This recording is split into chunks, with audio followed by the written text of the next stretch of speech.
So let's get started as we wrap up Jonah. Now you say, but wait a minute. Last week was chapter 4, so where do we go from here? Well, the only other place that Jonah's mentioned is where we go. But first, let's review. So far in VBS and with our study in adults, we've learned this. That in chapter 1, Jonah fled. And the kids learned about doubt. We talked about all the struggles that go with that. But frankly, Jonah didn't want to do what God called him to do, and he wanted to get out of Dodge. Chapter 2, we talked about how Jonah prayed, and we talked about faith. Remember when he ran away, he got in that ship, thrown overboard, the fish swallowed him, he prayed, hurled onto shore. And then last week we talked about chapters 3 and 4, and we talked about Jonah's anger. Now chapter 3, a lot of people know. That's the story where he goes to Nineveh, where he didn't want to go. He preaches, and they respond, and there's a revival in town. It's amazing. And most sermons or Bible studies for children particularly, historically end right there, and Jonah becomes kind of a hero.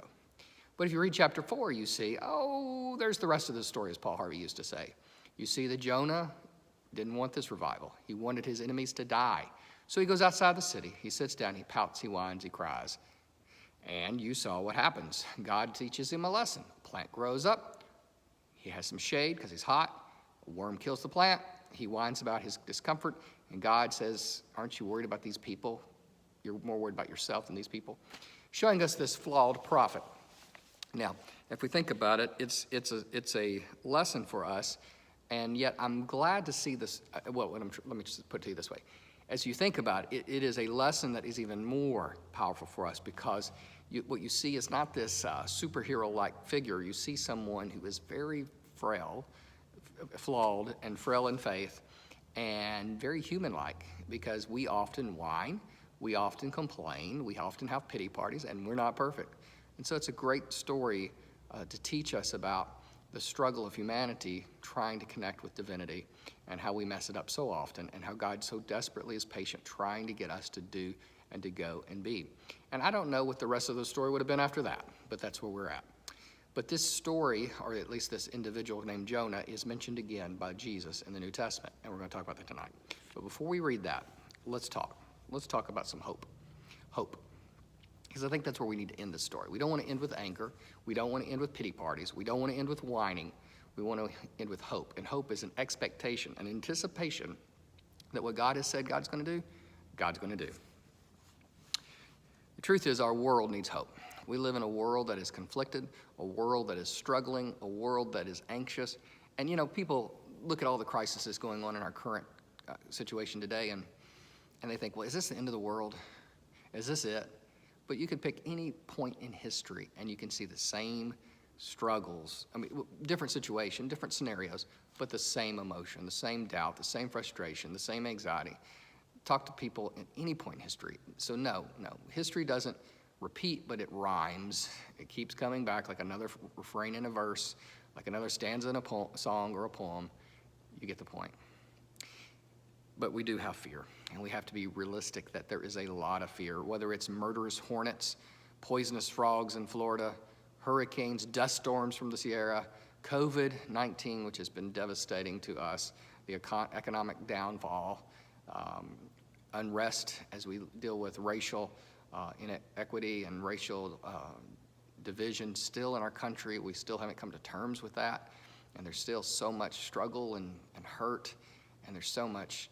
And then there's all these political issues and all this conflict, and on it goes. It's very, very difficult. Let me tell you a story. Ming Quang Chin, a delivery man from a Chinese restaurant in the Bronx, was making a delivery one Friday evening to a 38-story apartment building. He took an express elevator to his customer's apartment. This meant there were no stops and no exit doors for the elevator. Between the second and 21st floors, at least, there wasn't supposed to be any stops. Chin had made his delivery and was on his way down when suddenly the elevator halted just below the 4th floor. And they wasn't supposed to do that. So suddenly he realized he was trapped. He had no way out. Anyone in this room who suffers from claustrophobia could relate to that. I say this room, but anyone out there, you get what I mean. Anyone watching, if you suffer from claustrophobia, can you imagine what it'd be like to be trapped in an elevator? Personally, that's one of my fears is I don't want to be trapped in an elevator. Every time I get on, I think, gosh, but can you imagine that? The fear that he felt being alone in this elevator, not expecting, and the door not opening, not expecting it to open. And so he did what we would do. He yelled and he yelled and he yelled and he yelled for help, but no one heard him. He used his intercom, but no one responded. It was not until some workmen came to the building on Monday morning that his cries were finally answered. He had to spend days in that place. I mean, that is, from Friday to Monday in that elevator, I can't imagine. He was trapped from Friday night till Monday morning with no food or water in a 4-foot by 6.5-foot elevator, or what I would say a prison cell. Imagine the relief he felt when the firemen arrived to lower the cab to the lobby. Imagine the freedom he felt when he got out. I mean, I can't even imagine. So that's a metaphor of how a lot of people feel. Trapped in a box, he can't get out. Imagine the panic, the anxiety, the hunger, the thirst. Oh my goodness. And maybe that's how a lot of people feel. And then if you can imagine the feeling of relief and rescue when he stepped out. Now that feeling would be, that's got to be an amazing feeling. To have been that desperate, that locked down, and suddenly you're free.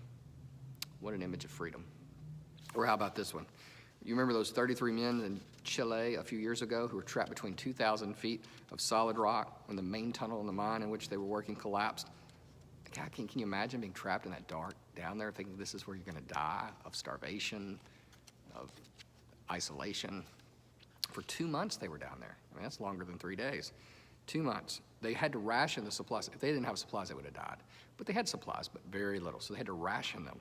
Somehow, it's amazing. Each of them survived on 2 spoonfuls of tuna a day. That's what they ate. Each man ate 2 spoonfuls of tuna a day. Each man got a sip of milk a day and a morsel of peaches. Meanwhile, a Chilean rescue team performed an amazing feat to get down there and to reach them. You can remember that. Look it up on the news and Google it or something.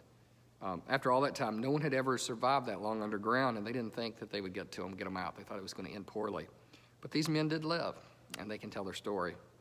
And thanks to the media, this story has been an inspiration to many. Can you imagine, after those months, the feeling they felt when they saw their family and friends and when they saw daylight, when they got out of there?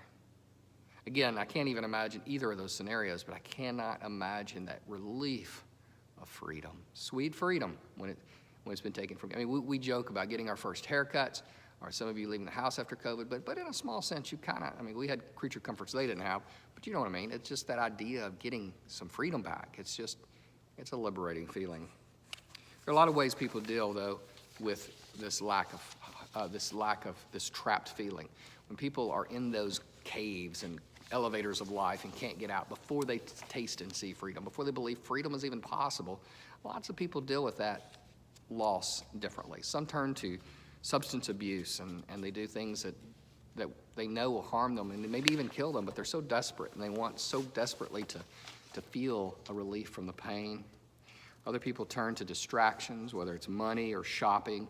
Some people, the depression grows, the anxiety grows, because what people want is hope. Hope. So let's talk about hope. Let's go to the Bible. Matthew chapter 12, Jesus is speaking, and this is the time that we get to hear what Jesus says about Jonah that we've been studying all along. Then some of the Pharisees and teachers of the law said to him, "Teacher, we want to see a miraculous sign from you." He answered, "A wicked and adulterous generation asks for a miraculous sign, but none will be given except the sign of the prophet Jonah. For as Jonah was 3 days and 3 nights in the belly of the fish, so the Son of Man will be 3 days and 3 nights in the heart of the earth. The men of Nineveh will stand up at the judgment with this generation and condemn it, for they repented at the preaching of Jonah, and now one greater than Jonah is here."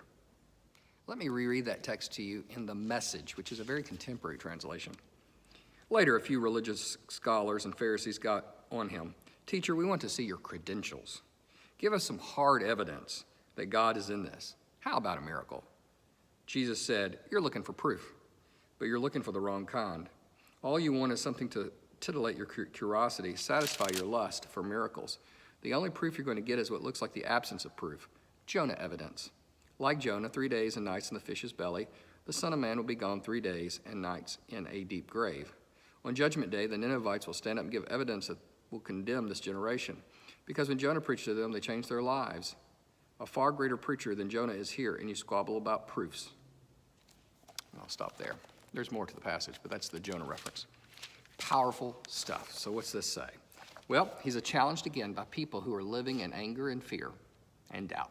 Yes, they were religious leaders, but their evidence of their anger at Jesus is clear. They disdain Jesus, much like Jonah disdained Nineveh. And they are doubting that God can work through Jesus. They're doubting that God would come in this way. They're just doubting, just like Jonah when he doubted God and got on that ship and sailed away. They're rebellious, just like Jonah. The point is they seem religious, but they don't seem to get it.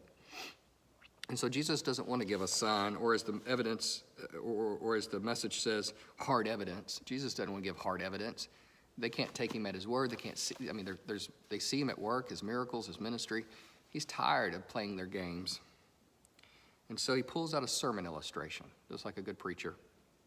He says, just like in that old story of Jonah, who's in the belly of the fish for 3 days, I'm going to be in the grave, the lowest point, for 3 days.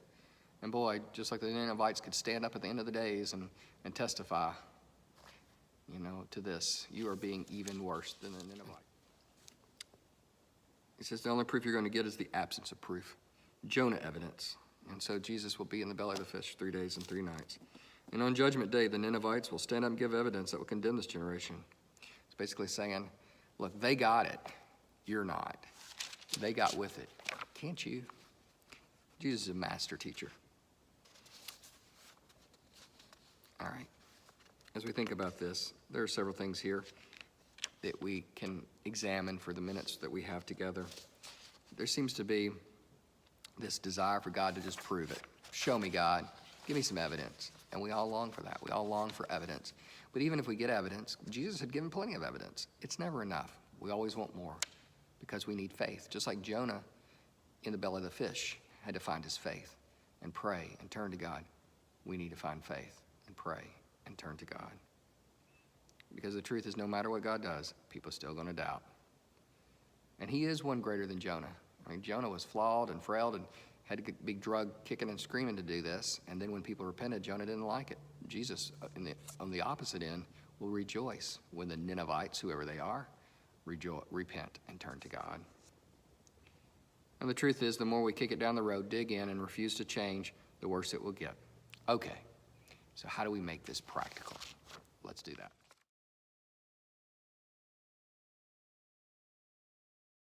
I'm sitting on the platform here at Randolph Memorial. This is behind me.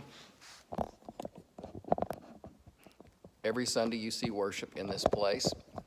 And if this had been a traditional year, Vacation Bible School would have ended right back here. With singing and praising and trying to apply every night at the end of Bible school, trying to apply what they had learned that night into real life. I sure missed that this year, I really did. I like what we did, don't get me wrong. I think it was a great thing to do, and it was fantastic. It worked even better than I thought. Everything about it was a blessing, and I know, and again, you can share it. If you say, man, I sure wish my grandkids in Idaho had seen this. Well, they can. You can take them right to it. Let me know if you need help, but they can experience this again. But I miss what we normally do back here. I really do. But whether we do it on video or in real life, whether you come to worship at 9 or 11, whether you listen on the radio in the parking lot, whether you watch our worship services online, which many of you do, the truth is, at some point, the thing that we're presenting needs to have application, something you can take it home, where Sunday and Monday can connect. And if that doesn't happen, well, I apologize, because I want my sermons to fit real life. I really do. Sometimes I think it happens, and sometimes I know I didn't. But that's my goal, always my goal when I work on a sermon. Sometimes the implications are obvious, and other times they may be a little fuzzier. And even in those fuzzier moments, I would encourage you to begin to pray and seek, because maybe God is speaking to you in a way that I have no clue, but somehow God is working through the songs and the sermon to speak to you. But here's the application of what Jesus said and of our whole study, of the entire thing as we wrap this thing up. Number one, we doubt. Deal with it. We doubt. We fear, we're anxious. Let's admit it. Don't say, I never doubt, I always believe God. We all doubt. A doubt is a question, a wondering, a frustration, what if, why not, or why. We all doubt. Secondly, please know this. Faith is not a wish. It's not. It's trust. It's putting ourselves in the hands of God, putting ourselves in the hands of someone or something that is bigger and greater than us. And that it's when we realize we can't do something. If we get in an airplane, we know we can't fly from here to Nashville. But we trust, which means we have faith that that plane we're in has the ability and the power, and the pilot and the controls can get us there. We've handed ourselves over into the responsibility or into the abilities of someone else. We trust when we climb in the backseat of a car that the person driving can get there, knows where they're going, will get us there, and that the vehicle we're in can sustain our weight, can sustain us, has the ability to actually move and get there without breaking down. And yet all the things we put that trust in on earth can fail. Cars break down, planes crash. I'm not trying to scare you, but you know that. Some get detoured. You're in a plane and the weather's bad and they have to go somewhere else. Plans change. You can miss your plane. But guess what? The trust that we have in God is an expectation and a knowledge that God is going to be there and do what God promises. Third thing, you got to step in the boat. Remember Peter? He's the only one that walked on water with Jesus, but he couldn't walk on water if he didn't get out of the boat. There's a famous book about that. If you want to walk on water, you got to get out of the boat. So you got to do something with your trust. You got to do something. You got to step out. Fourth, remember that faith is doing. It's not just talking. It's doing something. For Pete's sake, we got to do something for God. We can't just talk about it. Fifth, we got to deal with our stuff. You may need counseling. You may need therapy, and I'm not joking. All of us would do well to talk to a therapist. We need prayer and meditation.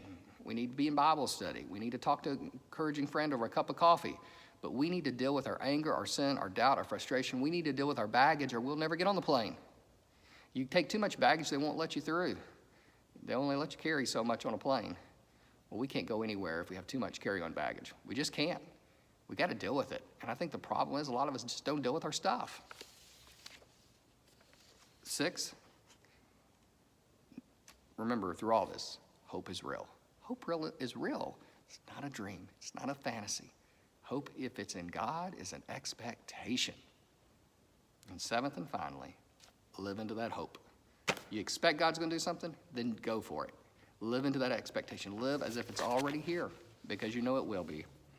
Mark D. Roberts, in his book Dare to be True, tells of taking his son Nathan on an outing to Six Flags Magic Mountain, which is a theme park in Southern California.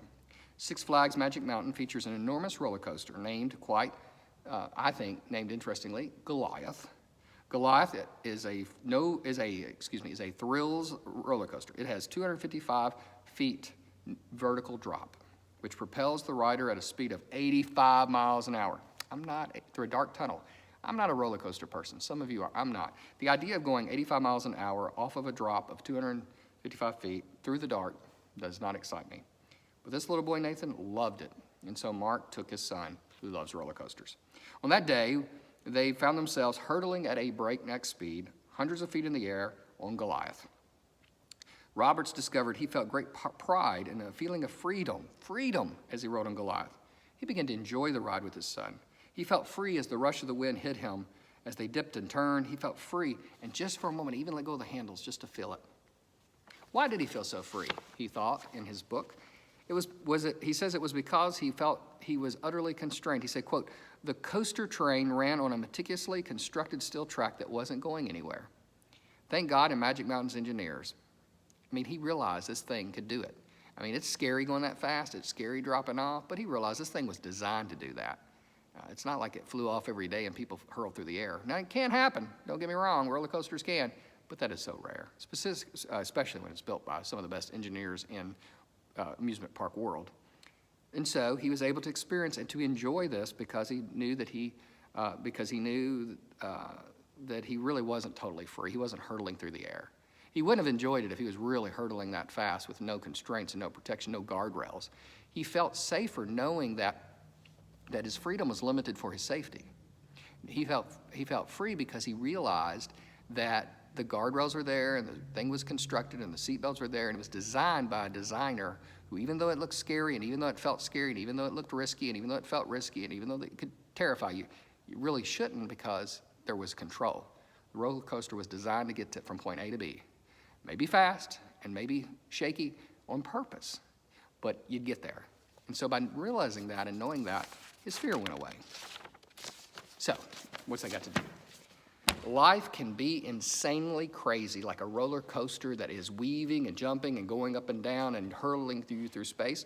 And the fear comes when we think it's out of control and there's nobody at the control switch. And if we do not believe in God, and that's what we think, then we need to be terrified, because we're hurtling at 85 miles an hour down, on hills in the darkness. We should be screaming our minds out. So we've got to realize there is a master controller at work, that God is not asleep at the switch, and that there are guardrails, and that there is a God holding and binding this whole roller coaster of life together. When we realize that, it may still be scary, but we know at least God's there, and God's holding this universe, and you are a part of that universe together. Now, I got my questions, I got my doubts, things I don't understand, and that's for a Bible study of another day. But I want to leave you with this, is that we need to realize that God is God and we are not, and that we don't need to be like Jonah and question and focus and self-focus and not trust. Jesus said, look, one is greater than Jonah. That was Jesus. And he wasn't going into the belly of fish, he was going into the belly of the ground. But Jesus was coming back and did come back. He resurrected. And through his resurrection hope, through the Easter hope, we know that this crazy roller coaster of life, this thing that seems chaotic, really isn't. There is an order to the madness, even if we don't see it. I hope this study's been good to you. I hope it's made you think and it's challenged you. I hope it's comforted you. I hope it's encouraged you. I'm not sure exactly what's coming next. Keep an eye on Facebook. We'll announce what the next studies will be. I am looking at some plans that I'll reveal soon. I know that these studies have all been on video released, or you can watch whenever you want, which I think has been very good in these summer days while we travel, in addition to dealing with COVID. Soon we will do, even before we come back as a church on Wednesday nights, I'll start doing some live Bible studies so that we can have but I will always record them for you to watch later. So that's kind of one thing I'm thinking about, is Bible studies that are live again at a set time, maybe on a Wednesday night like we used to, and until you can gather. Soon, well, hopefully before long folks can come and gather with me. But until then, it would be live, and you could communicate back and forth through the questions on the bottom of Facebook. But with our new equipment, we can do that, but recording it at the same time for those of you who have to watch it at a later date. So we're looking at kind of doing that hybrid model like we're doing with worship, live yet recorded. So I'm kind of looking into that, and I'm also looking at what the study will be and where we're going to go from there. Any suggestions, comments of things you want to talk about in the future or want me to look into? Maybe it won't be our next study, but maybe it'll be one down the road. Always message me and let me know things you're interested in, things that could help you.